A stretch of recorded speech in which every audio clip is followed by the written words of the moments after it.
Hello friends, I hope you all are doing very good in your life and आज का हमारा topic है money laundering. अब अगर मैं मनी लॉन्ड्रिंग के बारे में बात करूं तो ये है क्या?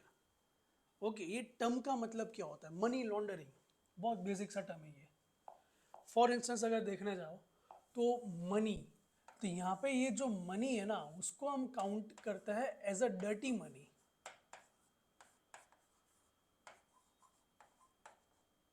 डर्टी मनी मतलब गंदा पैसा, ब्लैक मनी। ओके। और लॉन्ड्री, लॉन्ड्री मतलब आपको बताइए कि भाई क्लीन करना, है ना? तो मनी लॉन्ड्रिंग ये वर्ड का मतलब क्या होता है कि जो डर्टी मनी है तुम उसको लॉन्ड्री के प्रोसेस उसको तुम क्लीन कर रहे हो। मतलब आसान से शब्दों में आप इसको ये कह सकते हो कि यहाँ पे मैं ब्लैक का वाइट कर रहा हूँ। ओके, तो ये जो प्रोसेस उसको हम कहते हैं मनी लॉन्ड्रिंग। क्लियर? और मनी लॉन्ड्रिंग के डेफिनेशन के हिसाब से एज पर दी आईएमएफ अपडेट, राइट? तो आईएमएफ ने ये कहा है कि ग्लोबल मनी लॉन्ड्रिंग जो है it is estimated between 2 to 5% of world GDP. देखो फ्रेंड्स, ये बहुत बड़ा अमाउंट है। 2 to 5% ऑफ वर्ल्ड जीडीपी, ये कोई एक कंट्री का जीडीपी नहीं है। पूरी दुनिया का जो ग्लोबल जीडीपी है उसका 2 to 5%। सो अगर वो 100 ट्रिलियन भी है ना तो उसका 5% मतलब $5 ट्रिलियन। ये मैं आपको एक एग्जांपल दे रहा हूँ। ओके, सो 5 ट्रिलियन मतलब इंडिया की जीडीपी से भी ऑलमोस्ट मतलब ज़्यादा है, 1.5 टाइम्स। क्लियर? सो ये वो रहेगा। एंड इसका डेफिनेशन क्या है मनी लॉन्ड्रिंग का? तो आप ये देख सकते हो कि it is the process of creating the appearance that large amounts of money obtained from the criminal activity. So it is the process, ये कीवर्ड आपको याद रखना है। एंड ये it is a process of creating the appearance, मतलब ऐसा आपको दिखावा करना है कि जो large amount of money obtained from criminal activity. Criminal activity मतलब ड्रग ट्रैफिकिंग हो गया, टेररिस्ट फंडिंग हो गया, राइट, या इलीगल आर्म स्मगलिंग हो गया। उन सब से तुम्हारा जितना भी मतलब एक डर्टी मनी या ब्लैक का जो पैसा आ रहा है वो तुम कहना कि बताओगे कि ये मेरा एक लेजिटिमेट सोर्स से आ रहा है। लेजिटिमेट सोर्स मतलब क्या? कि भाई ये मेरा भाई मेहनत का पैसा है, ये मेरा लीगल मनी है। ओके, ये आप ऐसा एक मतलब पोर्ट्रे करते हो। तो ये इसका definition, it is a process जहाँ पे आप अपना एक जो भी इलीगल सोर्स ऑफ मनी था उसको आप ऐसे प्रोसेस करोगे एंड बाद में आप ये बताओगे कि ये मेरी एक लेजिटिमेट इनकम सोर्स से आया है। ओके, तो उसको हम बोलेंगे मनी लॉन्ड्रिंग। और ये कितना बेसिकली होगा? ये एज पर the IMF it is between 2 to 5% of world GDP. Okay, and simple सी भाषा में सो क्या कह सकते हैं, सिंपल वर्ड्स में क्या कह सकते हो आप कि it can be defined as the act of making money that comes from one source to look like it comes from the another source. Okay,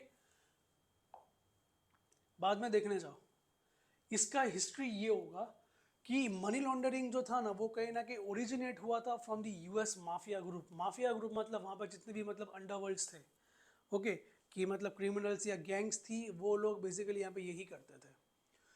इसलिए यहाँ से ये प्रोसेस ये इवॉल्व हुआ, ये स्टार्ट हुआ था। तो इसका ओरिजिन आप यूएस से ट्रेस कर सकते हो कि यूएस माफिया ग्रुप में मनी लॉन्ड्रिंग बहुत ज़्यादा एक्टिव था एंड वहाँ से वो फिर आगे गया था। अब आपको क्वेश्चन ये आएगा, सर ये हम लोग करते कैसे, है ना? सो मनी लॉन्ड्रिंग करने के लिए यहाँ पे 3 स्टेज इन्वॉल्व होंगे। और ये जो आपके 3 स्टेज है वो 3 स्टेज कौन सा है? तो 3 स्टेजेस के आपके ये होंगे। सबसे पहला आएगा प्लेसमेंट, दूसरा आएगा लेयरिंग, और तीसरा तुम्हारा आएगा इंटीग्रेशन।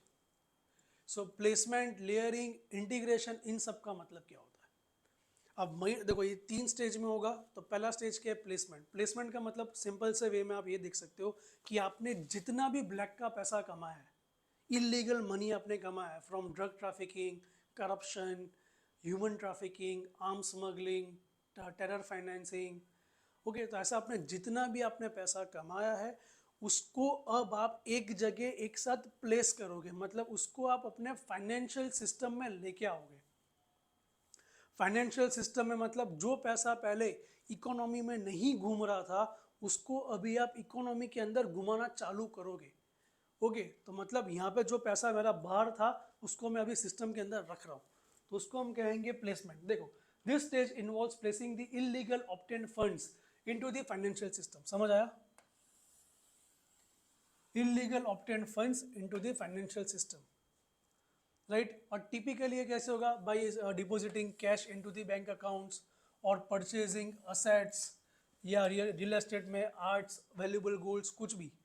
मतलब भाई मैंने देखने जाओ तो मैंने कोई ऑफिस ले ली, या फिर मैंने कोई घर ले लिया, या मैंने बैंक डिपॉजिट कर दिया, या फिर आप देखने जाओगे तो कार ले ली, गोल्ड ले लिया, डॉलर्स ले लिए।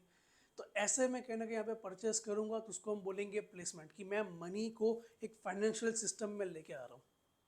क्लियर? अब जैसे ये प्लेसमेंट यहाँ पे होगा उसके बाद तुम्हारा आएगा layering. Layering go by the name, मतलब लेयर बाय लेयर, 1 2 3 4, ऐसे मतलब मल्टीपल लेयर्स आ जाएंगे। अब ये लेयरिंग कैसे होगा पता है? Have you seen that movie Shivaji the boss? अगर आपने वो मूवी देखी हो ना, उसमें उन्होंने काफ़ी अच्छे से समझा है। ये देखो, ये काम कैसे करता है। सपोज मेरा एक एनजीओ है, तो मैंने क्या किया, ये जो मनी लॉन्ड्रिंग है, मैंने अपना पैसा हवाला के थ्रू, अब देखो हवाला क्या है वो हम समझेंगे।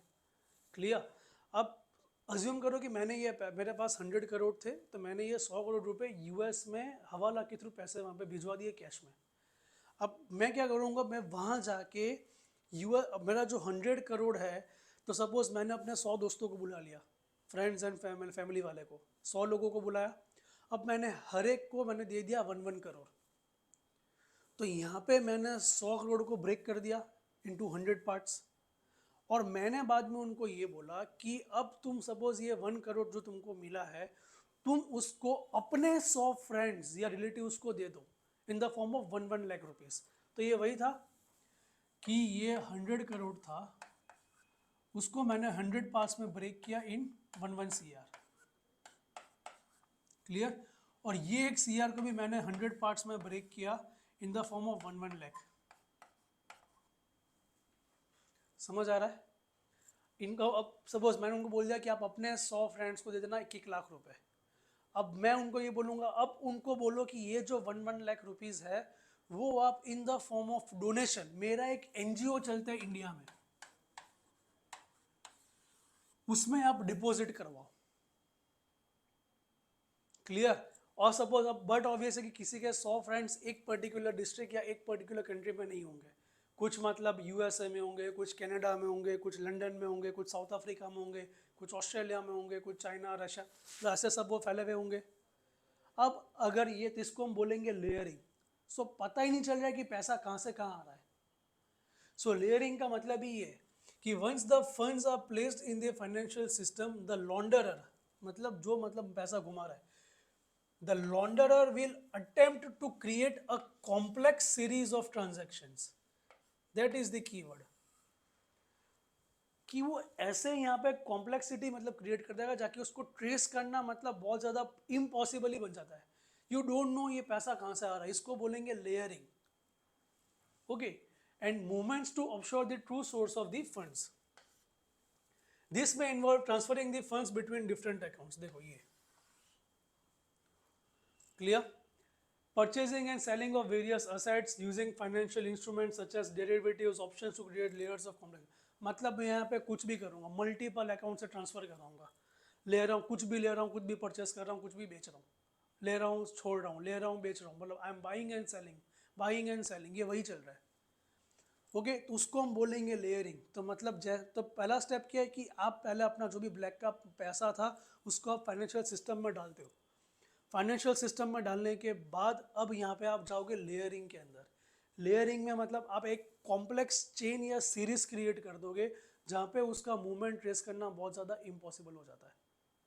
एंड जैसे ये लेयरिंग हुआ, अब जैसे ये 1 1 लाख रुपीज़ सबके पास पहुँच गए, सपोज अगर मुझे इसको और ज़्यादा कॉम्प्लेक्स करना है, मैं क्या बोलूँगा, अब तुम अपने किसी भाई 100 फ्रेंड्स को भाई तुम दे दो, राइट, 1000 रुपये।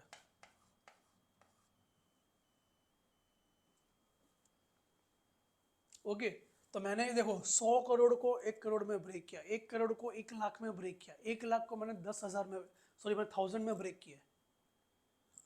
You cannot even basically imagine, तो इसको बोलेंगे कॉम्प्लेक्सिटी।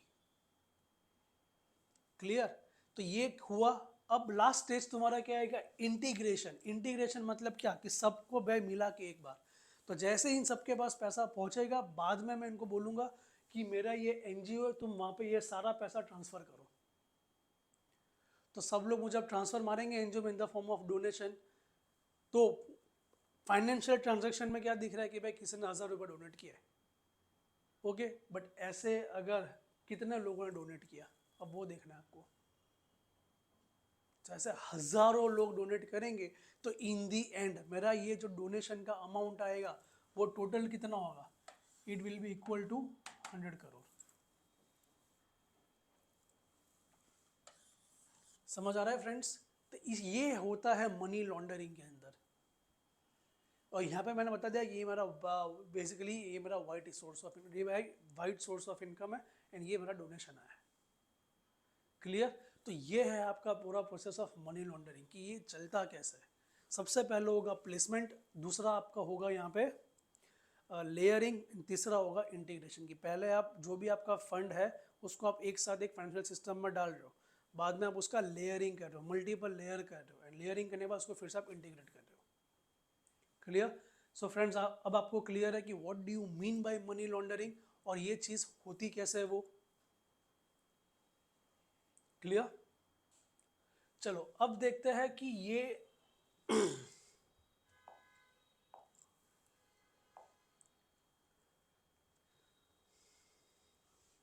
देखो ये इसका बेसिकली कहीं ना कहीं आपका डायग्राम है कि सोर्सेज ऑफ इनकम है। फॉर इंस्टेंस देखो सोर्सेज में हमने क्या लिखा है कि पहले टैक्स क्राइम मतलब टैक्स की चोरी हो गई, फ्रॉड हो गया आपका, कोई भी ड्रग्स, थेफ्ट, ब्राइबरी, करप्शन, कुछ भी, ये सबको मैंने एक प्लेस किया, मतलब भाई मैंने एक फाइनेंशियल सिस्टम में डाला भाई। करेंसी, चेंज ऑफ करेंसी, कई बार डॉलर्स परचेज कर दिए, राइट, फिर ट्रांसपोर्टेशन ऑफ कैश डिपॉजिट्स, मतलब कुछ भी। ये करने के बाद ये जाएगा लेयरिंग में भाई, transfers, cash deposits into multiple accounts, वो सब। एंड लेयरिंग करने के बाद ये होगा फिर से integration. Clear? So this is the thing. चलो आई होप एटलीस्ट आपको एक कंसेप्ट क्लियर है कि मनी लॉन्ड्रिंग है क्या वो। अब अगर बात करें तो भाई डिफरेंस क्या है बिटवीन हवाला सिस्टम एंड मनी लॉन्ड्रिंग। सो अगर मैं डिफरेंस के बारे में बात करूं हवाला सिस्टम एंड लॉन्ड्रिंग, हवाला सिस्टम जो है उसको हम कहते हैं it is the ancient India's traditional banking system. कि वो हमारा जो एंशंट इंडिया था उसका ट्रेडिशनल बैंकिंग सिस्टम था। जब पहले पुराने ज़माने में बैंक्स नहीं हुआ करती थी तो पैसे लोग कैसे एक जगह से नेक्स्ट प्लेस पे पैसा ट्रांसफ़र करते थे वो। तो उसका एक सिंपल सा कंसेप्ट है कि देखो ये क्या क्या कि कैसे काम करता है वो। आपने बहुत सारी मूवीज़ में देखा होगा कि पता है सपोज अगर मुझे 100 करोड़ रुपए, राइट, अज्यूम करता हूँ कि मुझे 100 करोड़ रुपए इंडिया से यूएसए भेजने हैं, तो मैं यहाँ पे जाऊँगा एक हवाला एजेंट या डीलर के पास जो कहने के पैसा इलीगली भेज सकता है, और क्योंकि मेरे पास सारा पैसा कैश में ही है तो मैं जाऊँगा हवाला एजेंट के पास। उसको मैं ये बोलूँगा कि भाई मुझे इतना पैसा यूएसए में ये लोकेशन पे इतने टाइम पे इतना ट्रांसफ़र पैसा मुझे पहुँचता करना है।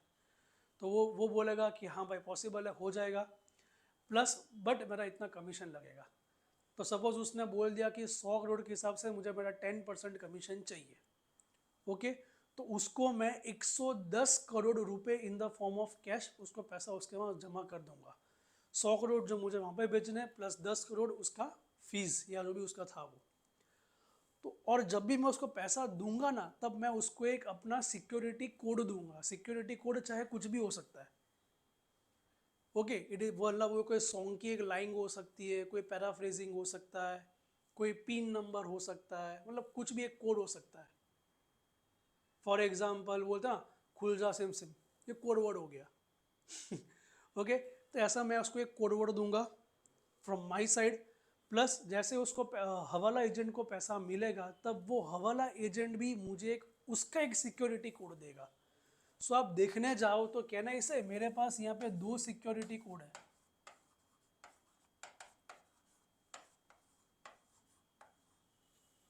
क्लियर? तो सपोज पता है हमने मूवीज़ में देखा है कि वो आपको एक वो 10 का नोट फाड़ के दे देंगे, बोलेंगे आधा आप रखो आधा मैं रखूँगा, जब आपको डिलीवरी चाहिए तब वो दोनों आप वो ये फटा हुआ नोट का एक पीस लेके आए तब हम उसको मैच करके देखेंगे। हाँ मतलब वही वाला है, मतलब कुछ भी आप कर सकते हो ये। तो बाद में क्या होगा कि आपको एक टाइम एंड प्लेस दे दिया जाएगा। अब वहाँ पे जो मेरा फ्रेंड या जो कलीग है वो वहाँ पे जाएगा। अब उसको वहाँ पे दोनों सिक्योरिटी कोड वहाँ पे जो यूएसए का जो डीलर है उसको उसके सामने देना है। एक जो मैंने उसको बोला है जस्ट लाइक खुलजा सिम सिम, ओके, एंड दूसरा वो फटाफट नोट जो एजेंट ने दिया है। सो जैसे ये दोनों कोड वेरीफाई हुए मतलब पता चल गया कि जो डिलीवरी लेने आया है वो एक जेन्यून आपका कस्टमर है, एंड बाद में वो पैसा हैंड ओवर कर देगा। क्लियर? इसको हम बोलते हैं हवाला सिस्टम। ये सेम कंसेप्ट हम लोग एंशिएंट टाइम पे यूज करते थे। If I want to transfer fund from one place to another, कि अब सपोज अगर मुझे गुजरात से यूपी में पैसा भेजना था, बैंक था नहीं, तो मैं यहाँ के किसी एजेंट को भाई पैसा दे दूंगा प्लस वन टाइम उसका कमीशन, कोड दे दूंगा, वो वहाँ पे अपना जो फ्रेंड्स है जो भी एजेंट है उसको बोल देगा कि वहाँ पे इतना पैसा दे दे विद दिस पर्टिकुलर कोड। तो ये होता है हवाला सिस्टम। तो जब मैंने कहा कि मनी लॉन्ड्रिंग में राइट हम लोग पैसा हवाला के थ्रू यहाँ से वहाँ मैंने पैसा भेजा या प्लेसमेंट किया, तो ये प्लेसमेंट हवाला के थ्रू होता है। So at least now you know कि what is the difference between money laundering and hawala. Hawala is a part of money laundering, but एक डिफरेंस ये कि हवाला काम कैसे करता है। क्लियर? तो ये वो चीज़ है। सो अगर आप देखने जाओ तो क्या लिखा है, within the India the system of money laundering is further complicated by the ancient underground form of it is a ancient underground form of banking known as hawala, which means providing a code, देखो, was established centuries before the financial system of the west। मतलब ये भाई सालों से हमारे वहाँ चला आ रहा है। Okay, it is created as a means to facilitate the secure and convenient flow of funds। the system has become increasingly popular over the past few decades। Okay, तो ये एक बेसिक कंसेप्ट है कि हवाला होता क्या है। चलो आगे बढ़े। सो एटलीस्ट नाउ यू नो कि मनी लॉन्ड्रिंग है क्या, ओके, उसकी डेफिनेशन क्या है, ये कैसे इसका प्रोसेस क्या है, और what is the difference between money laundering and हवाला।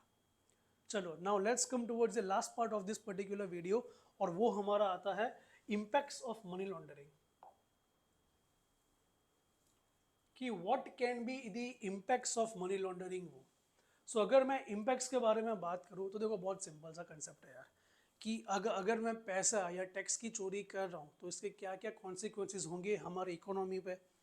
तो पहला सबसे पहला कहना इसे कि इकोनॉमिक डिस्टॉर्शन होगा। इकोनॉमिक डिस्टॉर्शन कैसे? फॉर एग्जांपल मुझे अपना पैसा राइट एक फाइनेंशियल सिस्टम में डालना है, मुझे प्लेसमेंट करना है। तो कहना इसे कि अब अचानक से एक बहुत बड़ा अमाउंट हमारे फाइनेंशियल सिस्टम में आ चुका है, रियल एस्टेट में पैसा इन्वेस्ट हो चुका है, गोल्ड में पैसा इन्वेस्ट हो चुका है, राइट, डॉलर्स में पैसा इन्वेस्ट हो चुका है। तो मार्केट के अंदर लिक्विडिटी बढ़ेगी, एंड अब अगर मार्केट के अंदर तुम्हारी लिक्विडिटी बढ़ रही है, ओके, हमारा मनी सप्लाई बढ़ रहा है, तो उसका एक कॉन्सिक्वेंसेस क्या है सीधा, कि यहाँ पे तुम्हारा इन्फ्लेशन बढ़ेगा, महंगाई, भाई महंगाई बढ़ेगी। समझ आया? तो इसको हम कहते हैं इकोनॉमिक डिस्टॉर्शन। डिस्टॉर्शन भी क्यों पता है, कि अगर आज मैं पैसा डाल रहा हूँ राइट, तो कल मैं पैसा फिर से निकल भी लूँगा, है ना। इसलिए यहाँ पे इन्फ्लेशन बढ़ेगा, डिफ्लेशन, रिसेशन आ जाएगा, मंदी, तेजी। इसलिए इसका पहला बेसिकली कॉन्सिक्वेंसेस क्या है, कि इकोनॉमिक डिस्टॉर्शन होगा।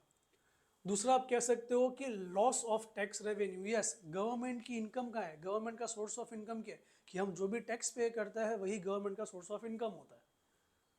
ओके, अब अगर तुम टैक्स ही पे नहीं कर रहे हो तो गवर्नमेंट का इनकम कम होगा, तो but obviously loss of tax revenue.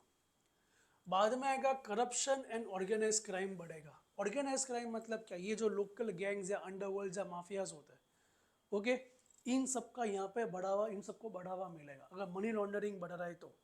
क्यों? फॉर एग्जाम्पल सपोज किसी एक पर्सन ए ने मनी लॉन्ड्रिंग करके उसने अपना पूरा 100 करोड़ रुपये वाइट कर दिया। अब पर्सन भी ये देख रहा है कि भाई मैं क्यों टैक्स पे करूँ, मुझे भी ये चीज़ करनी है, तो भी आप पे करप्शन करेगा। ऑर्गेनाइज क्राइम मतलब क्या, क्योंकि ये आपका सारा इलीगल मनी है। ऑर्गेनाइज क्राइम में आपके जो माफियाज है वो पैसा उनके राइट, तो माफियाज की सोर्स ऑफ इनकम क्या होती है, ड्रग्स बेच रहे हैं, आर्म स्मगलिंग कर रहे हैं, ह्यूमन ट्रैफिकिंग कर रहे हैं, है ना।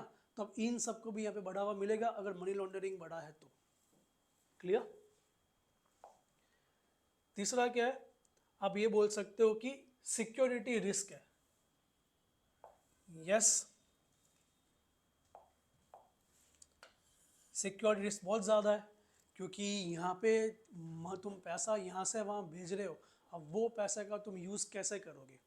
सपोज तुम वो पैसे का यूज़ करके तुम टेरर अटैक कर रहे हो इन द इंडिया, तो यस ये इट्स अ सिक्योरिटी रिस्क। बाद में आप बोल सकते हो कि रेप्यूटेशन डैमेज होगी। रेप्यूटेशन डैमेज कैसे होगी, अब सपोज किसी कंट्री के अंदर बहुत ज़्यादा मनी लॉन्ड्रिंग हो रहा है बाय ऑर्गेनाइज क्राइम, मतलब माफियाज बढ़ रहे हैं, कोई टैक्स पे नहीं कर रहा है, इकोनॉमिक फ्लक्चुएट कर रही है, रिसेशन बहुत ज़्यादा हाई है, inflation. Take the example current situation of the Pakistan, अभी पाकिस्तान में यही सारी सिचुएशन है। तो अब क्या कोई भी इन्वेस्टर पाकिस्तान के अंदर अपना पैसा इन्वेस्ट करेगा, looking at the current scenario of Pakistan economy? नहीं करेगा। क्यों? क्योंकि वहाँ पे स्टेबिलिटी नहीं है, पैसा इन्वेस्ट किया डूब गया तो। इसलिए यहाँ पे वो पाकिस्तान की इमेज की, मतलब कंट्री एज ए इमेज की उसकी बैंड बज गई, तो ये वही है reputation damage. Clear. And last में ये हो क्या होगा, अदर इम्पैक्ट्स आप ये बोल सकते हो कि भाई ये it will promote cash based economy, कि भाई अब हम लोग सारा ट्रांजेक्शन कैश में ही करता है, हम लोग कोई ऑनलाइन ट्रांजेक्शन करेंगे, मतलब ये सारे इसके अदर इम्पैक्ट्स है। ओके, तो ये है आपका टॉपिक मनी लॉन्ड्रिंग। और ये तो हमने ये देखा कि मनी लॉन्ड्रिंग होता क्या है। एज पर IMF एस्टिमेट ये कितना है, 2 to 5% ऑफ वर्ल्ड GDP। कहाँ से इसका ओरिजिन हुआ था, तो वो था US। बाद में देखा इसका प्रोसेस कि यहाँ पे 3 स्टेज है, placement, layering and integration. And बाद में लास्ट में ये भी देखा कि भाई हवाला सिस्टम क्या होता है। And the last part was कि what are the impacts of money laundering. Okay, so I really hope कि आपको ये पर्टिकुलर जो वीडियो है आपको बहुत ज़्यादा पसंद आया है एंड आपको इन्फॉर्मेटिव लगा है। For more videos like this kindly click on the subscribe button. Thank you.